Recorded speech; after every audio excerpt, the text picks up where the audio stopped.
David, welcome to the show. Hey, Joe, thanks for having me. Yeah, I'm excited to have this conversation. It should be fun. So I want to start in kind of a random place here. And if my research is correct, you were in Louisiana for Hurricane Katrina and you weathered the storm with your landlord's family. Is that correct? That is correct. Yeah. So I had moved to New Orleans for public health school like 5 or 6 days before Hurricane Katrina, and I didn't know anyone. I didn't have a car. I arrived on a plane just with a duffel bag, so I had no idea what was going on. I was actually sitting on my balcony playing the guitar very poorly when my landlord shouted up, "Hey, what's your plan to get out of here for the storm?" And I was like, "What are you talking about? What storm?" So he knew he was dealing with a real rookie, and he was very generous and brought me down to stay with his family, actually south of New Orleans in Cajun country in a town called Homa. And I rode out the storm with his family down there. So it was kind of a crazy thing. I looked into what my plan would be if I stayed in New Orleans, and my plan was to go to the Superdome. So when he heard that I was going to go to the Superdome, he was like, "No, we can't let you do that. You got to come with us." Wow. So how did that play out? How long were you with them and what was the experience like?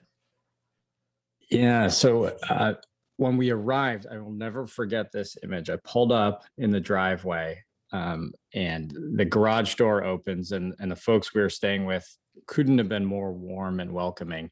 They brought me into the garage and they said, "We're going to lose power, but don't worry, we have a generator." And they showed me their two standing side by side fridge and freezer.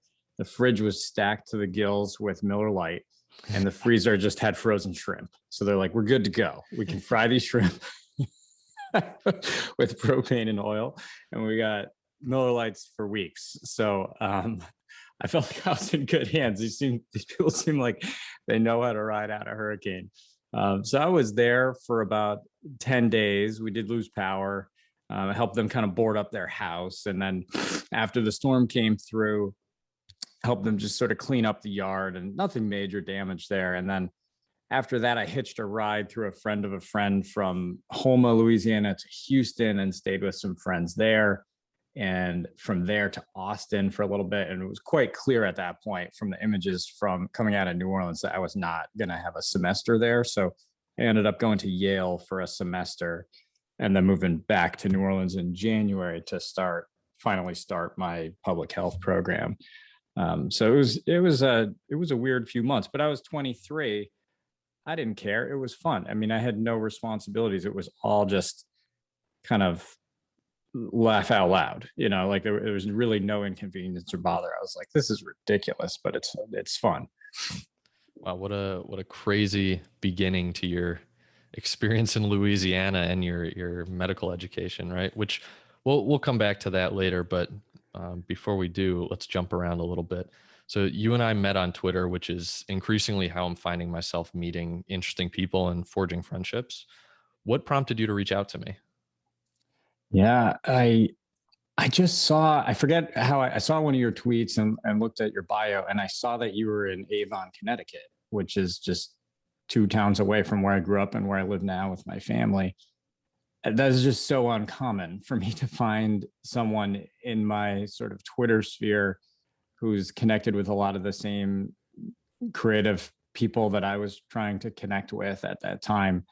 And so I was like, yeah, what the hell? I'll just reach out to Joe and see what he's doing. And I'm glad it worked out just a couple of weeks before you ended up moving. But yeah, it's rare to find someone who's up in my area.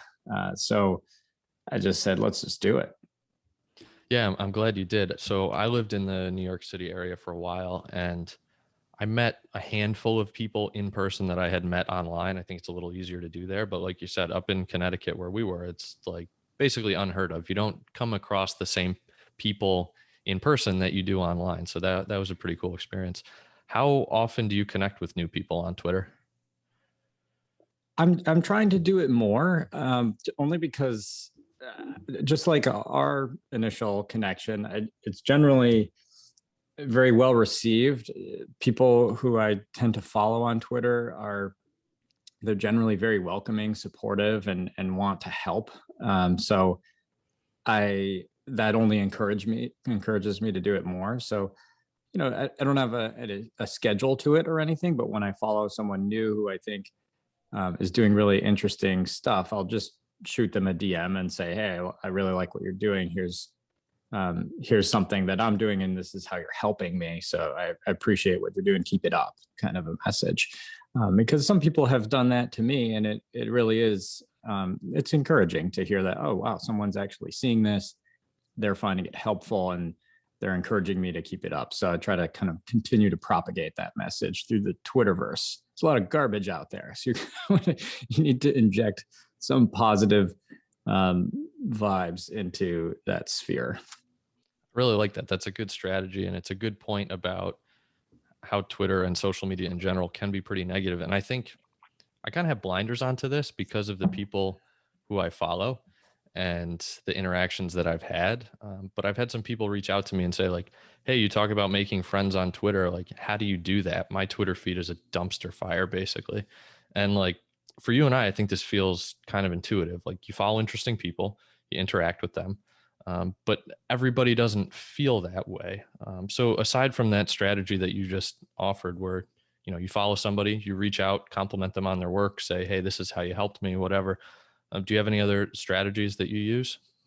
Actually, something I heard on your podcast, I think, from Eric Jorgensen, who I have connected with over the last year or so. He said something to the effect of like, I really, the people I follow on Twitter, the bar is, would I have this person into my living room and want to hang out with them? I just found that to be like very practical and relatable advice. You don't want to follow someone, let them have all this airspace in your brain that you're generously giving to the people who you follow on Twitter, to someone who's just injecting negative ideas, negative thoughts. They're being combative. It's not worth your time or energy to even spend any of your life thinking about that kind of garbage. So I kind of took Eric's approach to heart, and I've just aggressively sort of managed my Twitter feed and think of it much more now as something that's very in flux, right? People will kind of float in, they'll float out. And I think that's fine. And I sort of have the same view of my followers. A follower count can go up or down. It's okay. It's all part of this sort of evolving, iterative process of finding an audience that connects with what you're saying, and you're building your own sort of inputs that it's basically producing the ideas, the thought patterns that you're trying to inject into your own life. So it's sort of these two columns that are constantly going up and down, followers and who you follow, to have the net effect of just greater authenticity, basically moving towards a Twitter ecosystem that is authentic to who you are and what you're trying to put into the world and what you're trying to get out of it, basically. I think that reflects in-person life as well. Like, the people who you spend time with changes as you get older, as you have different interests, just as life changes, right? And you don't usually feel bad if you start spending less time with somebody than you did before, because you're spending more time with somebody else, right? I think people should think about Twitter the same way, and look at their followers and say, like, I just don't really resonate with what David's putting out anymore, so I'm going to unfollow him. It's like no hard feelings type of thing, but I need to remove some of this input from what's in front of my face so that I can focus on the more important things right now.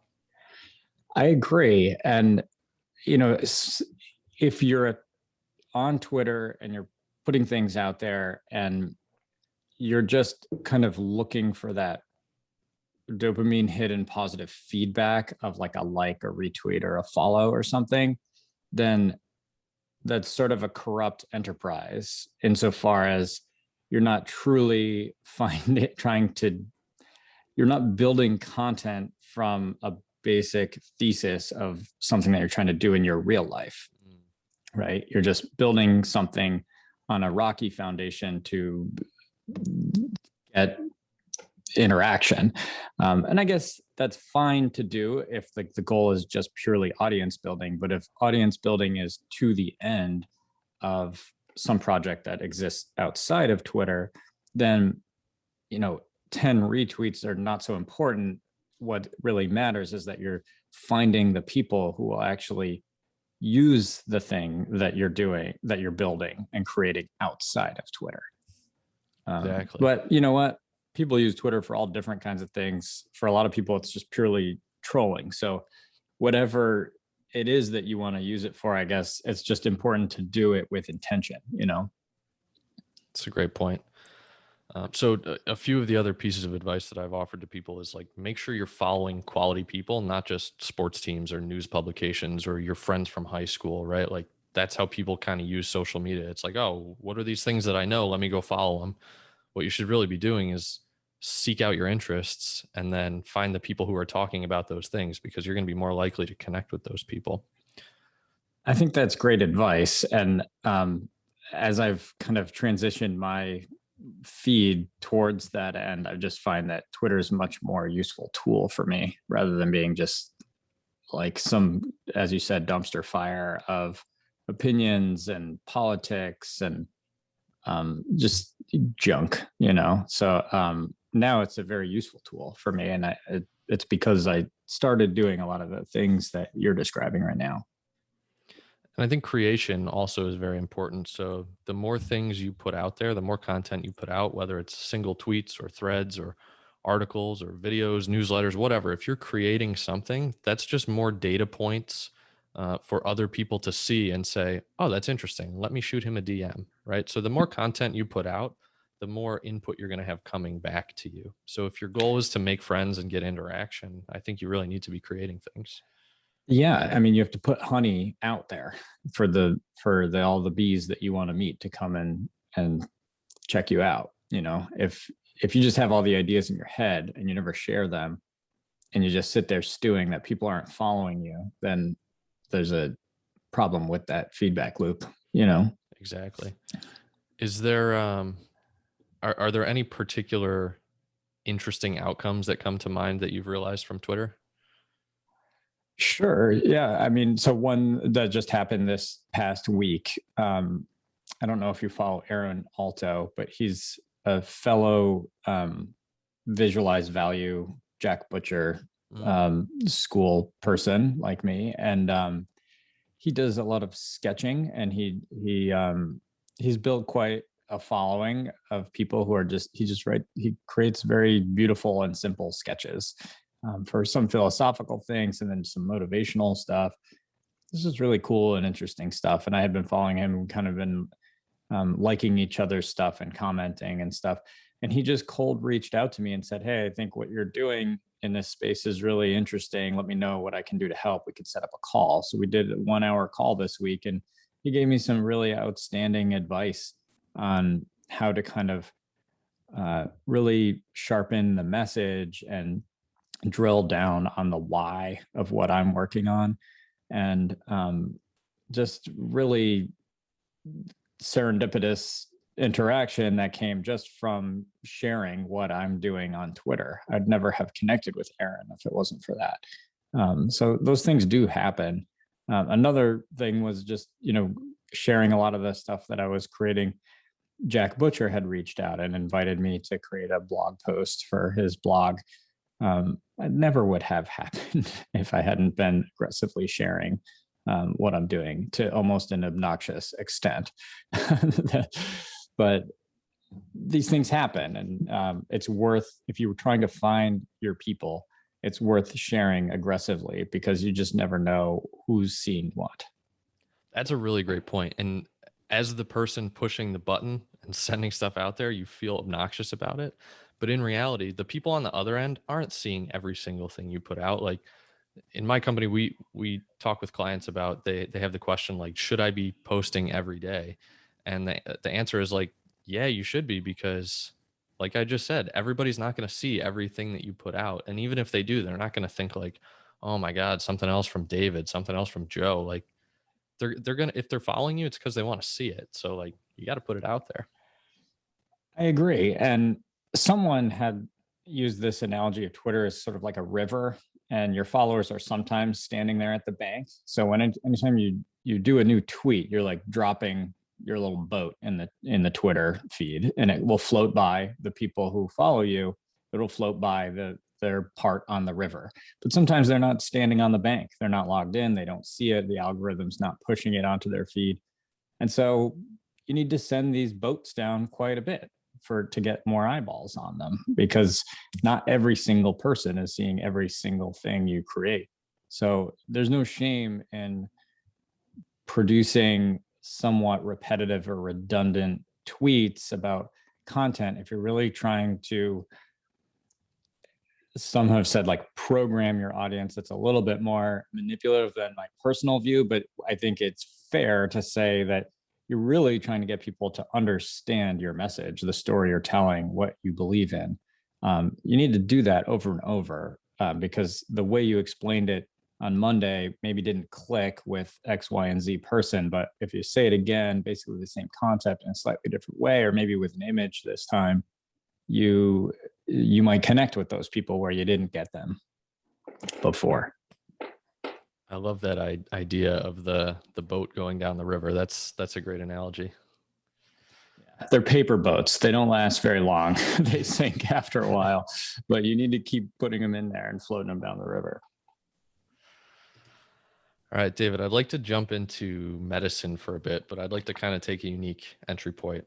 So I think becoming a doctor is the ultimate example of delayed gratification and compounding over time. And I'm always amazed by two things. First, the amount of work and time it takes to become a doctor. And second, how few people outside of medicine actually understand how much work and time it takes to become a doctor. So I think it'd be kind of cool for you to walk us through the path from like undergrad all the way up to being attending and everything in between, and how long each of those steps take. Gosh, yeah, it is a long path. I was telling my kids what grade I was in at like the end of residency, and it was like blowing their mind. I forget what it is, but it's like 20 or like 32nd grade or something like that. Anyway, when I applied, so I went to college at Fordham University in the Bronx. It's a Jesuit school in New York. And I had applied to like the liberal arts college there, and I was going to be a pre-med, but then kind of at the last minute, I had decided to change my mind and go into the business school. I was like, oh, I'm in New York, business is cool, kind of want to build stuff. So I'm going to do this. But my mom talked me out of it, for better or worse. She's like, you had been talking about going to med school and being a doctor. If you don't start with the studies right now, it's going to be really hard to kind of claw your way back and get back on track with that. So at the very last minute, I switched gears again, left the business school right before I started. I enrolled in the pre-med program, which is, sort of aggressively competitive for the first 2 years. A lot of people get weeded out. I don't know probably every school has their own retention rate through the pre-med program at semester 1, semester 2, but it's 2 years of fairly vigorous basic science stuff. By that, I mean general chemistry, organic chemistry, basic biology, physics, this kind of stuff.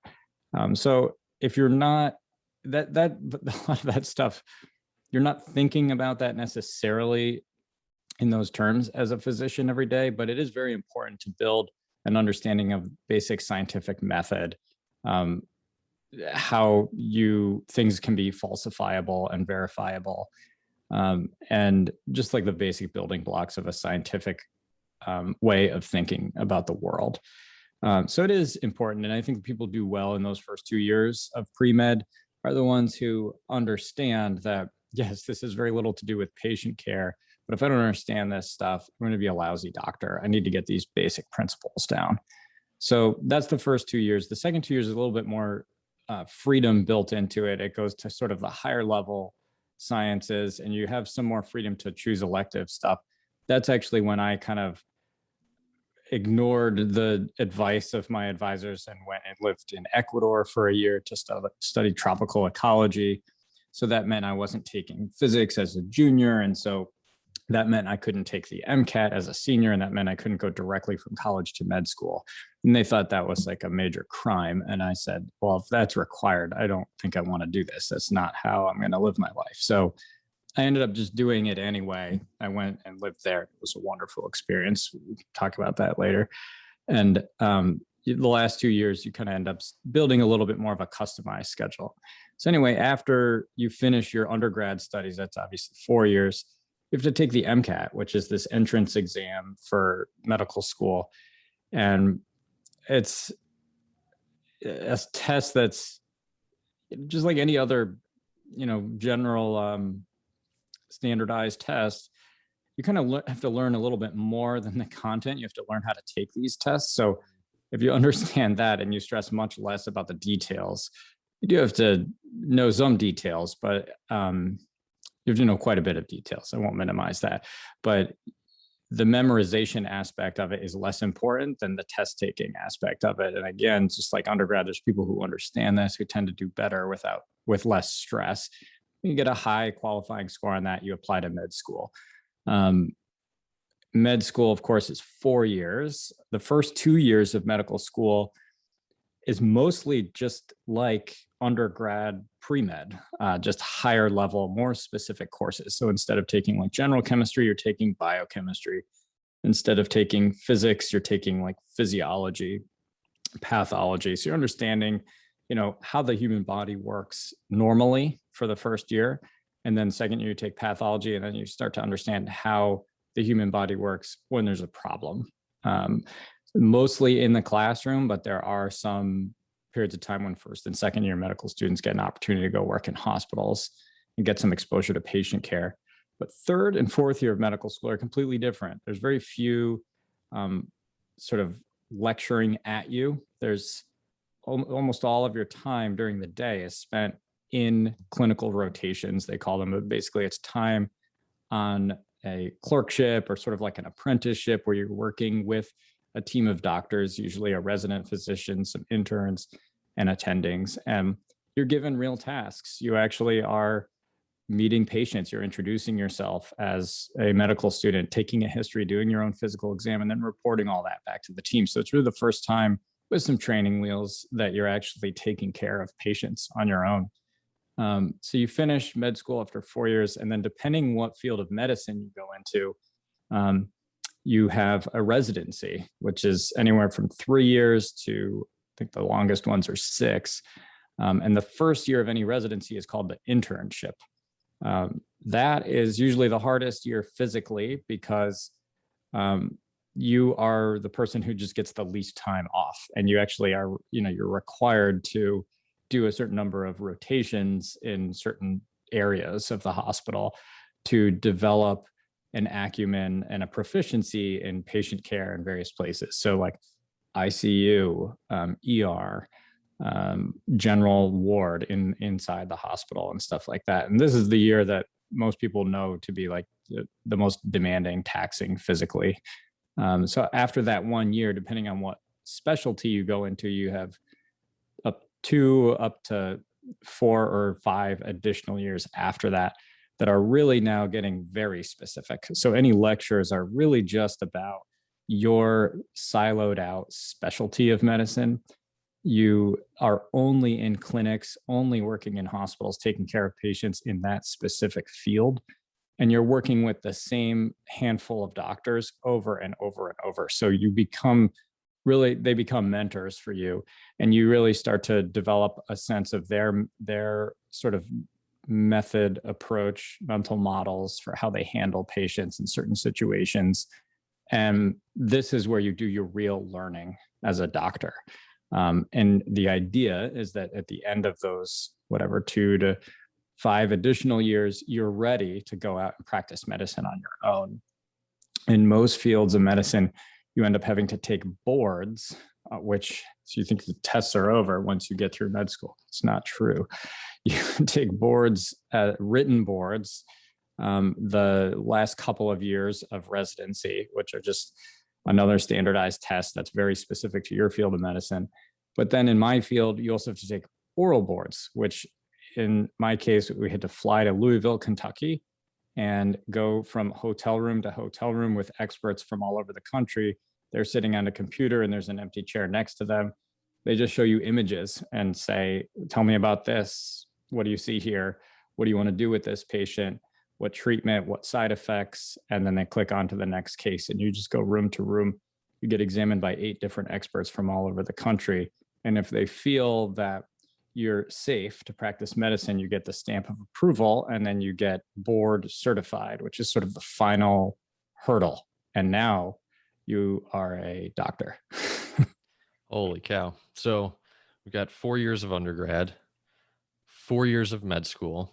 A lot of people take a little time in between to do like you did, get a master of public health, right? Or to just work as a scribe or volunteer, get some type of medical experience, EMT, whatever. So 4 years undergrad, 4 years med school, maybe 2 years in between. That's 10 years of school right there. And then a minimum of 3 for your residency. So from the time you graduate high school till the time you're a practicing board certified physician could be like 13 years. It's 11 at the minimum, right? Yeah, it is a long time. And actually at Tulane, where I went to med school, the average age of first year med students was like 27. So it was much more common for the incoming students to have gone off and done something like what you're describing, worked even in a completely different industry.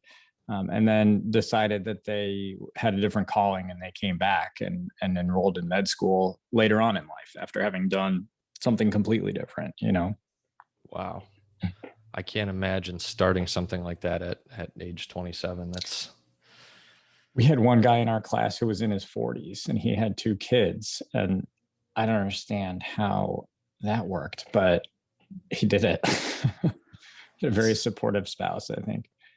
that's incredible. So you had to make this decision to pursue medicine at a relatively young age, or you did make that decision. I guess not everyone does.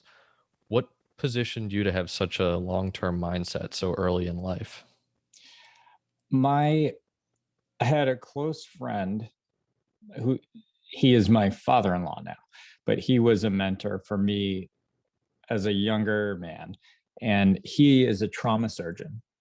And he would just talk about being a physician in a way that was very relatable to me, that really simplified the practice of medicine.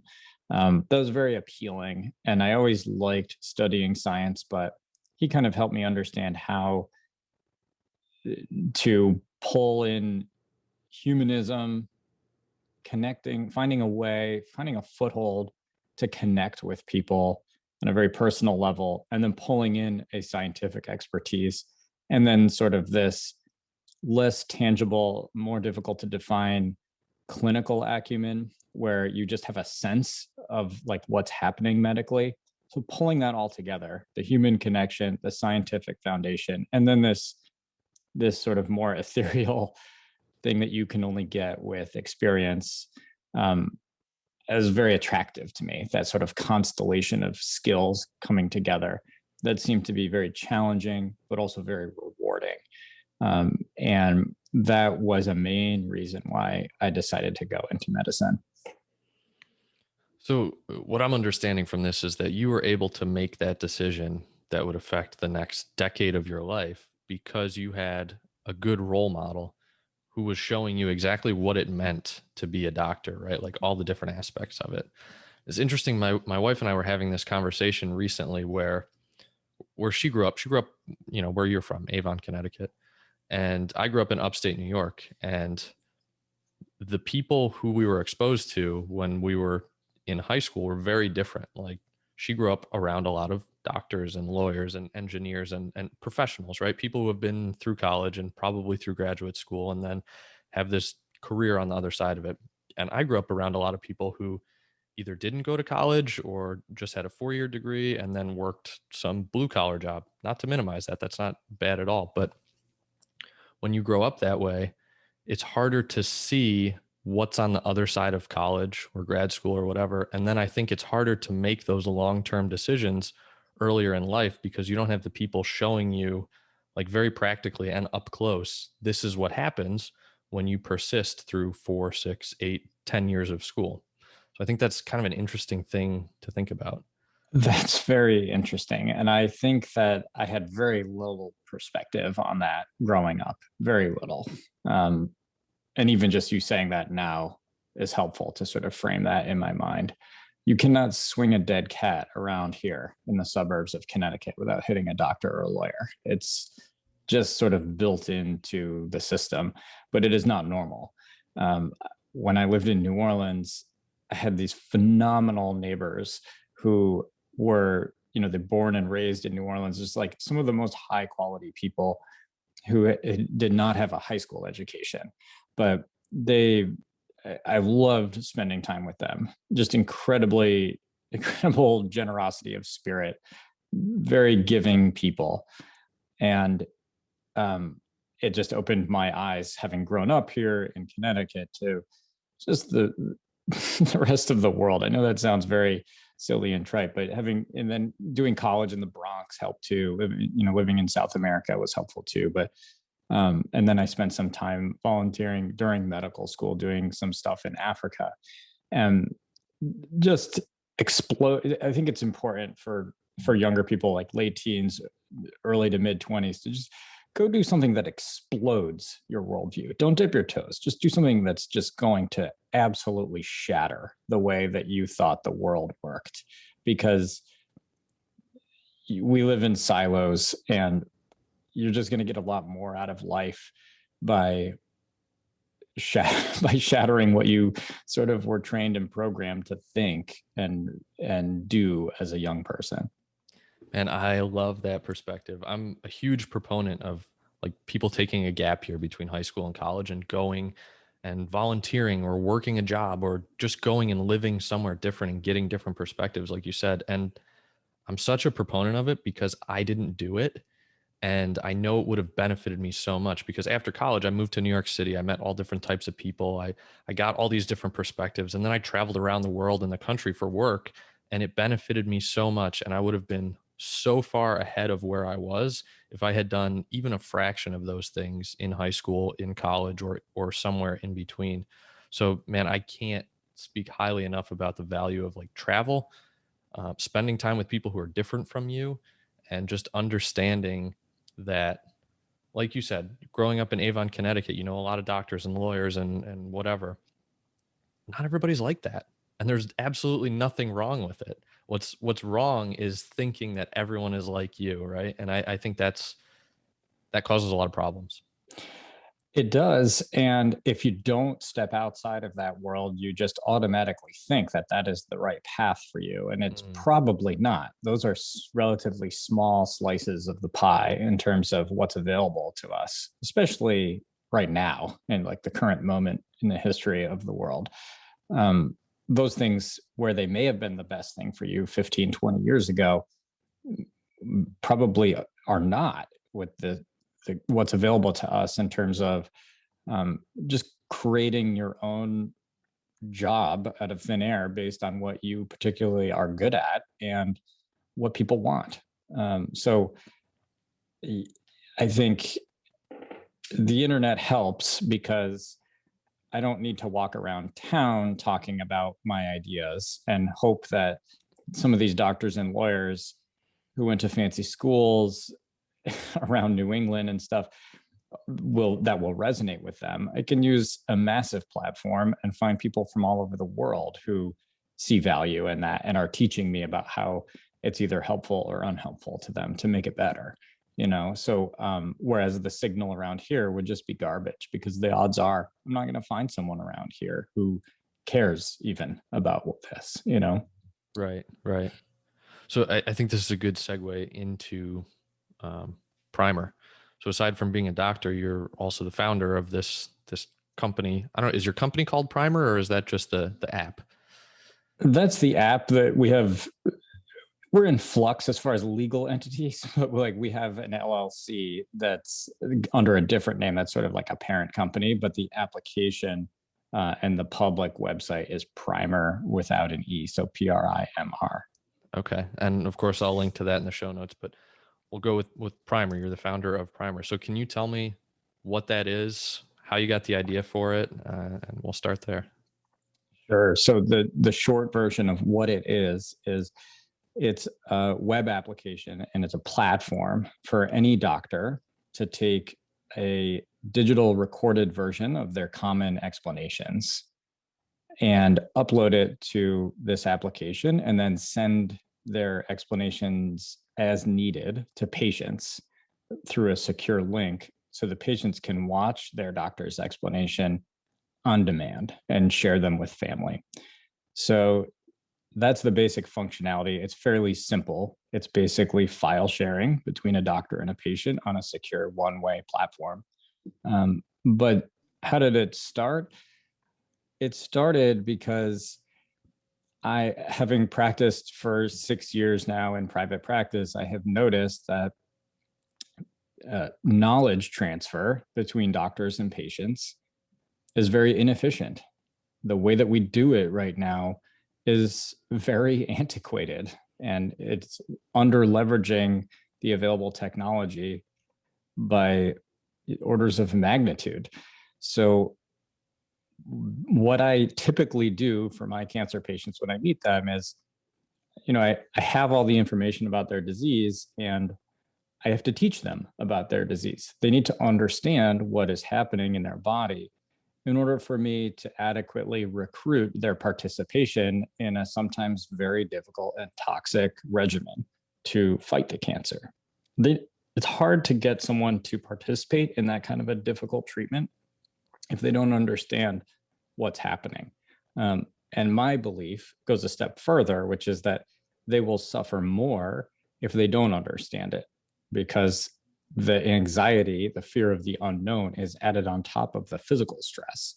And so my passion is for educating my patients well enough so that they truly could derive the treatment when they leave my office, just before they leave, that they understand enough about the disease. They get basically, okay, surgery, radiation, chemotherapy, this is how all these pieces fit together, and this is why we're going to do it. If I can get them to be able to be in that place by the time they leave my office, I feel like I've done my job. So the question is, how do you do that? And I have historically used illustrations to supplement a verbal explanation, just pen and paper.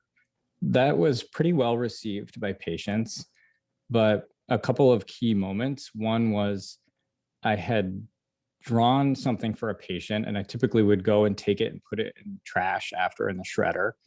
But one day the secretary came running down the hall after me before I shredded it and said, "Hey, Picasso, your patient wants that drawing you made of her. She wants to bring it home and show it to her kids so they understand what's going on."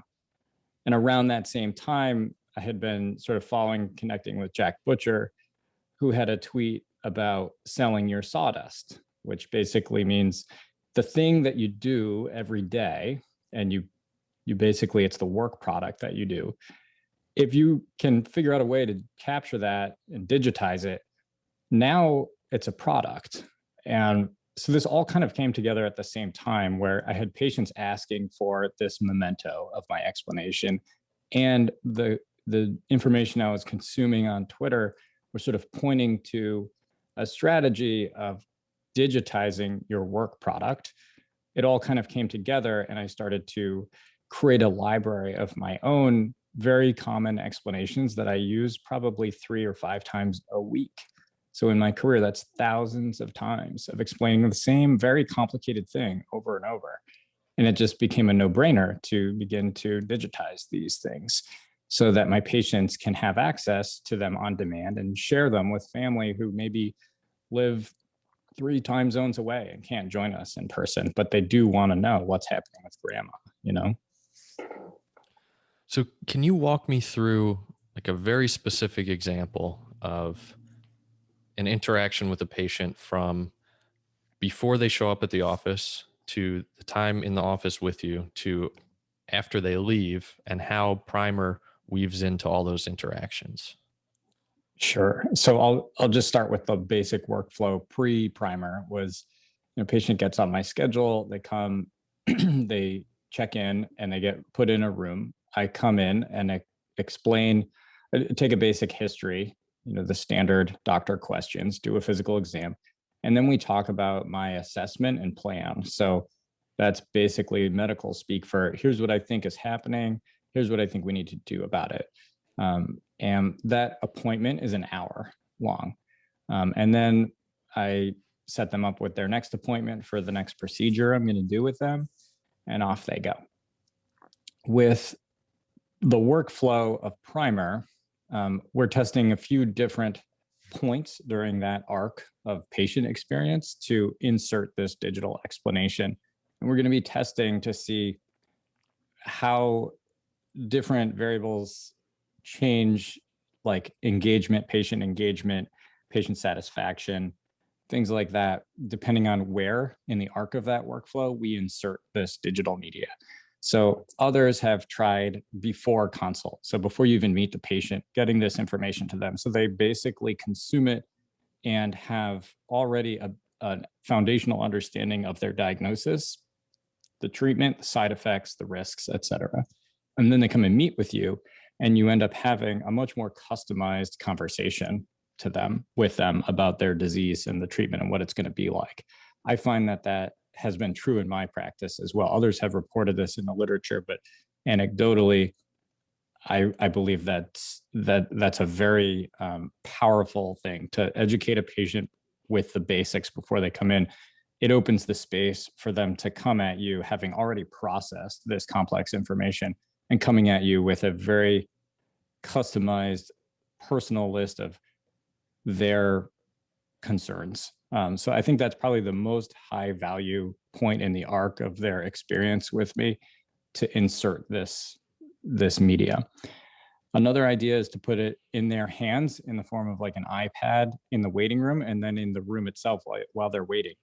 The advantage of that is, well, it's also still before they meet me. So there is the possibility that they kind of have this opportunity to learn and process this information before, but it also takes this dead air space, which is very anxiety provoking, just sitting there waiting for your doctor, anxiously scrolling through your phone, and converting it into an education moment. That's not just generic stuff, it's actually from your own doctor. So it's about from the person you're about to meet with. I think that's a pretty interesting space to use this stuff too. And then the third would be to just do it after you meet with them, because not every patient is going to be amenable to receiving this kind of stuff. Some may be resistant to any effort to replace a doctor with a video. The robots are taking over, right? So that may backfire in some people. And so doing it, asking permission when you meet them in person, and then giving them access to it after the fact. So I'm entering this experiment with, eyes wide open. I truly do want to test each of those three settings and see what happens, see what works for patients, what works for doctors. But what's clear is that the problem is real, and that part I have a great deal of conviction about. What I also have a great deal of conviction about is the thing that I've built right now isn't a perfect solution. So what's fun is designing these tests, recruiting physicians to participate in it, and learning from them and their patients about how close we are and what's working, what's not working with respect to this PRIMR solution to that problem. So I'm interested to hear about the process of like building this company and this product. But first, I want to dive a little deeper on user experience. So when you have this video that you want to share with the patient, assuming that you're not showing it to them in the office, how do they receive it? Is it a text message? Is it an email? Like, what does that experience look like? Yeah, so it's fairly limited in scope at this point because it's a fully bootstrapped startup. So it's fully self-funded. We've not taken any angel money as yet.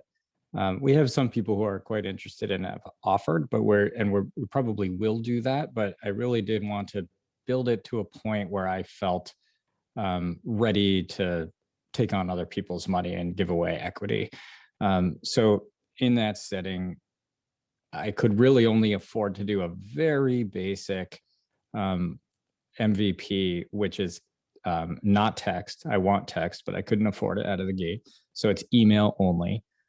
They basically, patients will receive an email from PRIMR with a one-liner on the top with Dr. So-and-so, something like, has some educational content, thinks this would be helpful for you, click this link to view. They do that. And then there's a very simple interface where the videos that the doctor has sent are listed on the right. The patient can just click through and watch each of them. They can share the link too with family. So by sharing the link, is there like a password required, or it's just if you have the link, you can open it? Correct. There's no password. So there's no user authentication on the patient side in this iteration. The upside of that is that that's a lower threshold of entry for patients. I wanted to make it as easy as possible for patients to use. The downside of that is without user authentication, I'm very sort of hands tied as it relates to deep end analytics in terms of patient, like what they do with that link. So I will know basically just, did patient watch this link from this email? Yes, no. But I won't know how many times they watched it. I won't know whether or not they shared it. I would need to get them to be authenticated users to get that data. So I'd love to have those data. I probably will in the next iteration of this application. But for the very earliest form of it, for beta testing with just like 10 doctors, to get some basic signal from the community as to whether or not this is a useful tool. I wanted the lowest barrier of entry on the patient side, basically. Yeah, that makes sense. And that's probably going to be an interesting problem to solve going forward, because you want the barrier to entry to be super low, right? So people actually use it and get something out of it and don't get frustrated and say, well, I don't know how to log in, or I forgot my password or whatever, and then just don't do anything. Don't use it. As I'm working on this startup, I'm just opening accounts with innumerable applications. And so I've noticed that many or most of them now are, you can log in with Google, basically. They're somehow interfacing with Google. And so that's probably where this is heading. Although, as I said, couldn't A, afford user authentication on the patient side, and B, wanted to create this initial MVP just as simple and lowest threshold as possible. Sure. What has been most challenging in building the application in the company so far? I have no technical background, so I am building a SaaS product, as I've come to understand it's called, without any engineering, product development, product management experience, zero. And there's been people I've connected with who have just been incredibly generous with their time, advising me and helping me just not go too far down wrong paths. There are many wrong paths, but keeping me generally on the fairways and greens with this project. And that has been the biggest challenge, though. But people are so generous with their time. People generally want to share what they've learned. This idea of working or building in a cave is gone as far as my network on Twitter and stuff goes. People are generally putting everything out in the open, and just wanting to share everything they know. And I'm always surprised when I reach out to people how open they are to, setting up a call and walking me through some stuff, giving me honest feedback. So that's the challenge. So I know that you've joined OnDeck Founders Fellowship to kind of help you solve some of your problems. What has been your experience with that so far? Right. So one challenge with OnDeck for me is that I'm still working as a physician. So I've not quit my day job, and a lot of the live programming happens during the working hours Eastern time zone. So that's been a challenge. But the one thing about OnDeck that has been just enormous value to me is the network. The people, the cold outreach in both directions has been It's not cold, it's warm. Among the OnDeck founders across multiple different cohorts, there's just a common understanding that, you know, we're here to help each other. It's a very cooperative group. It's a lot of just very talented and dynamic people who generally just want to learn from each other and help each other. People aren't doing cold calls and just like jamming 25 minutes of like their own project. It's very back and forth. People generally mostly want to hear about other people's projects because that's how you learn stuff. And so you almost have to force people to talk about themselves, which was a little unexpected. So I've been very happy with it. My one sort of the drawback for me is the not having the time to fully immerse in like the live events, but they do make those available by recording. So I'll eventually be able to, you know, catch up with the ones that have high value for what I'm working on. Yeah, like you said, OnDeck has done a really good job of making networking not feel like networking. They do a good job of bringing people together with common interests and then just facilitating that interaction. So I think that's probably the most valuable part of it. I took the writers fellowship, and that was kind of my experience. Was the connections were good. So I totally agree. you also took Jack Butcher's Build Once, Sell Twice. What was the biggest benefit of taking that course? So it gave me that course gave me the confidence that something that I was doing, as I said, in a cave was something that would be of value to other people. I always just thought about it being this highly customized event, live event, single use that was of value to the person, my patient sitting across from me. It hadn't really occurred to me until I really immersed myself in that course that this was something that was scalable. And beyond scalable, just my content was scalable on a magnitude much, much higher than that. If you're able to successfully build a community of other doctor creators and give them a home to store and distribute their creations with patients. So that's what Jack taught me. Having that confidence is priceless. It is. People secretly, I think, just like whip themselves in senseless ways and convince themselves that all this time we talked about that long timeline of training and stuff, that it wouldn't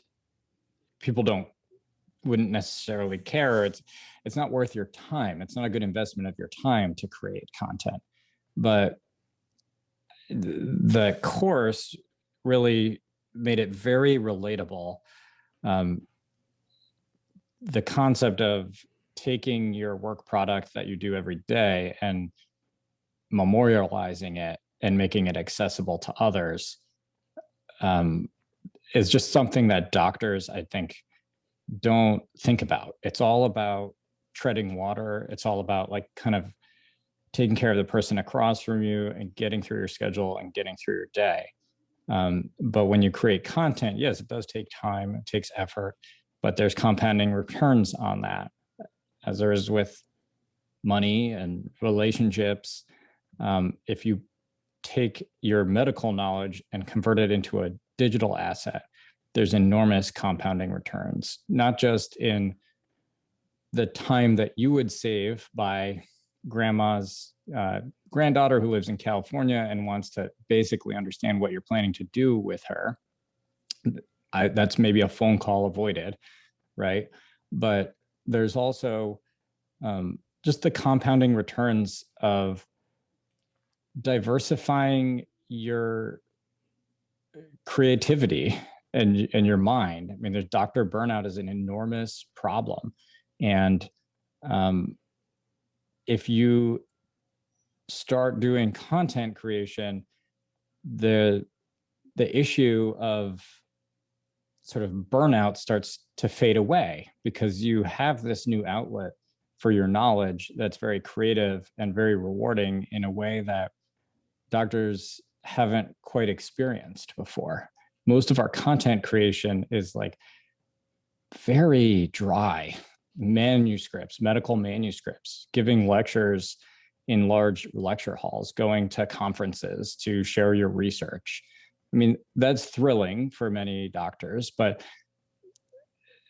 doing something creative, creating something that's intellectually stimulating and helping your patients has had these enormous returns that I didn't really anticipate.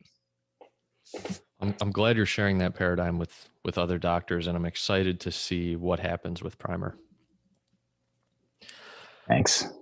So, David, I like to give my guests the opportunity to ask me questions. Is there anything that comes to mind that you'd like to ask me? So, looping back on your question about what has been the biggest challenge for me, you have things to teach me. So you are, tell me about what your specific day-to-day job is now. I recall when we met before that it had to do with sort of the world of sort of product management, basically, and you're an operations guy now.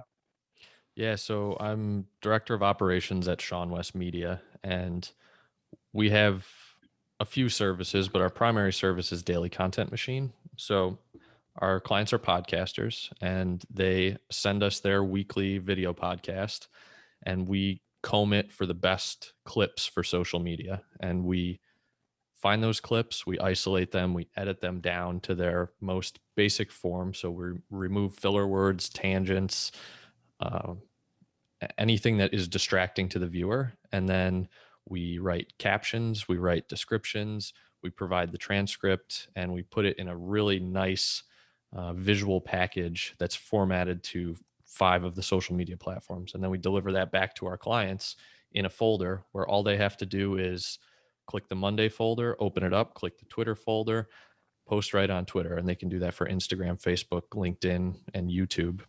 So That's so cool. we make repurposing their content, kind of like you said, selling your sawdust. We make that really easy for them. We can even schedule it for them if they want. So my role there is kind of overseeing the operations and the production and everything that goes into delivering the final product to the clients. So what software tools do you use that you find are like the highest leverage tools in your work? The one that I really like is Descript, and it's a super powerful video and audio editor. So basically what you can do is import a video, and it will auto generate a transcript, which isn't perfect, but it's pretty close. And then as you're watching the video, it's highlighting the words in the transcript as you go along. And if you want to edit the video, you can click in the transcript and like delete a word, and it'll take that out of the video as well. So it makes your editing like way easier than if you're just in, I'm not really a video editor, but any of those programs like I think it's iMovie, where you just look at the timeline and you're trying to find the perfect spot to clip out, and inevitably you miss something and you have to put it back in. So I like Descript a lot. I bet that saves you a ton of time. That's awesome. And it's got cool features like remove filler words. So it'll highlight all the ums and uhs and that type of thing. In one click, you can just take them all out. That's amazing. Oh my God. That's very helpful. And then I guess from an operations standpoint, I'm just curious if you had shared some stuff after we met in person, but is there any advice like for a non-technical founder like me, things that you see people doing well, things that you see people doing poorly that you think would alter the trajectory of my progress on this iterative path towards building a usable solution for doctors and patients?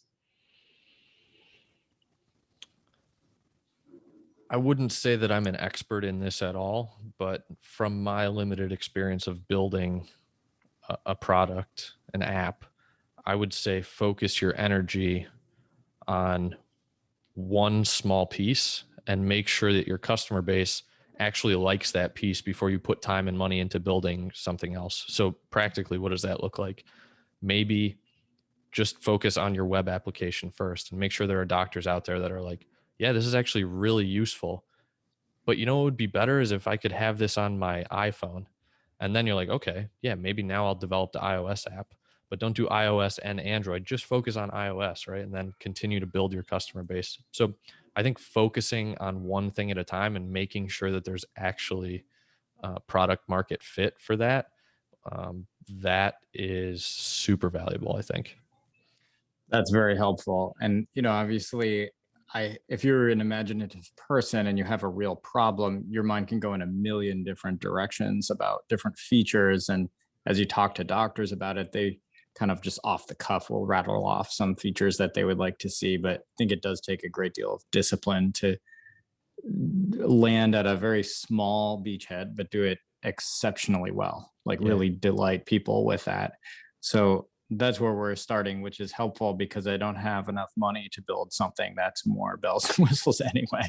So the constraint of that is actually very useful because it forces you to do just that one thing very well. Yeah, and one great feature is better than 10 shitty features, because like if it's a great feature, people will use it and then they'll say like, "Hey, this is great, but what if it had this too?" Right? And then that'll send you in the right direction to do the next thing. But if it's 10 shitty features, nobody's going to use it, so you'll get no feedback, right? And then you're just kind of dead in the water. Yeah. Yeah. I love it. Cool. Thank you. Yeah. All right. I like to finish my conversations by asking my guests rapid fire questions. Does that sound good? Sure. Yeah. Hot seat. Yeah. Here we go. What advice would you give to a smart, driven college student about to graduate? Oh gosh. Travel. Travel for as long as you can afford. Go broke and then come back and get a job. I love it. What's a favorite mental model you use in your life? So I'm using the model of leverage a lot right now. I took Eric Jorgensen's leverage course, which I highly recommend. Just a very simple mental model that I just carry with me as I just walk around my office all day. And it helps me with, using my time effectively with patients, as well as using the staff around my office that are available to me, and just dealing with the politics of hospital administrators and things like that. It's just been incredibly useful to free my time and maximize the amount of my time, or the proportion of my time that I'm spending on things that only I can do. And that, if you can do that, you really start to accelerate your sort of journey towards actualization without getting too lofty. But like, if you are trying to arrive at a place where you are the best in the world at the thing that you do, that's like your most authentic self, the fastest way to get there is to maximally leverage the people around you, the tools around you, and the other things, capital and media and stuff. But I used to feel bad asking nurses to help me with X, Y, and Z, or having the secretaries do this or that task.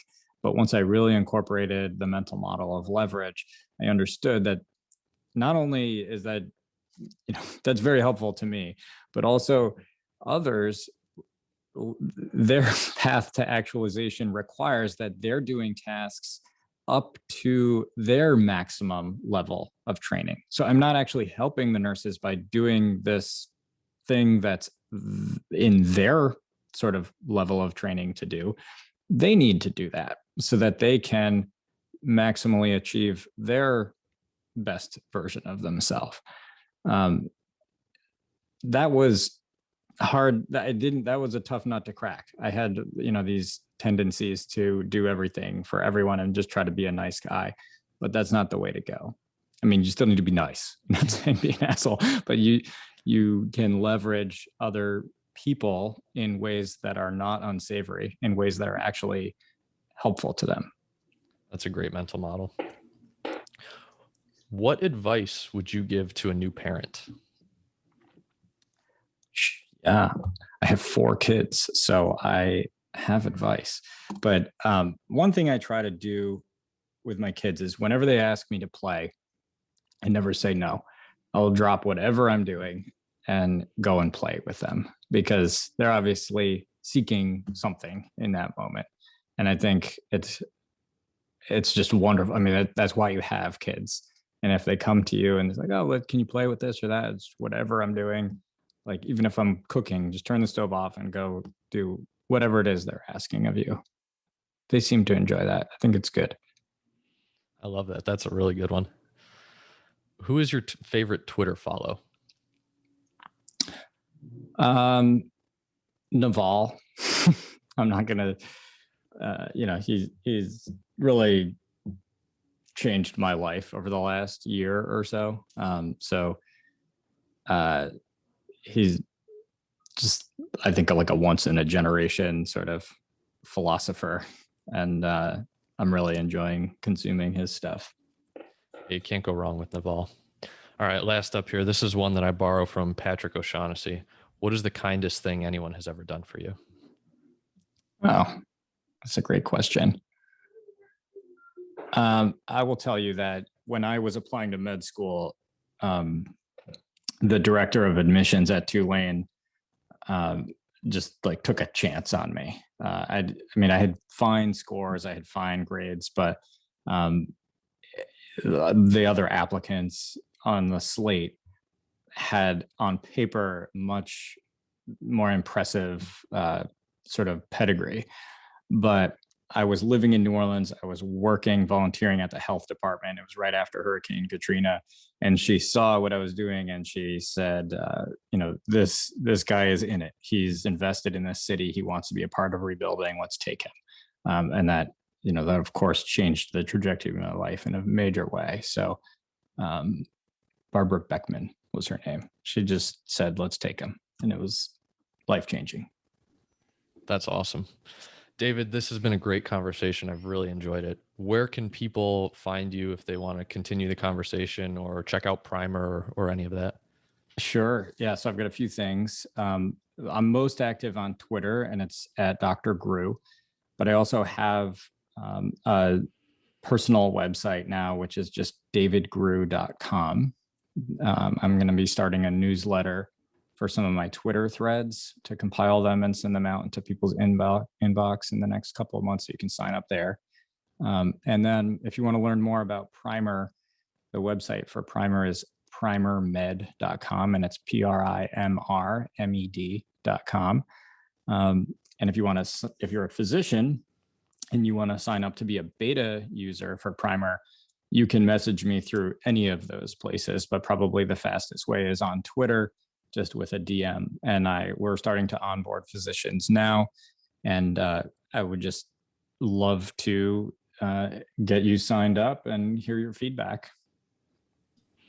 Awesome. Sounds good. You heard him. Reach out. David, thanks for coming on. This has been a lot of fun. Good luck with PRIMR, and we'll talk soon. Thanks, Joe. This was awesome.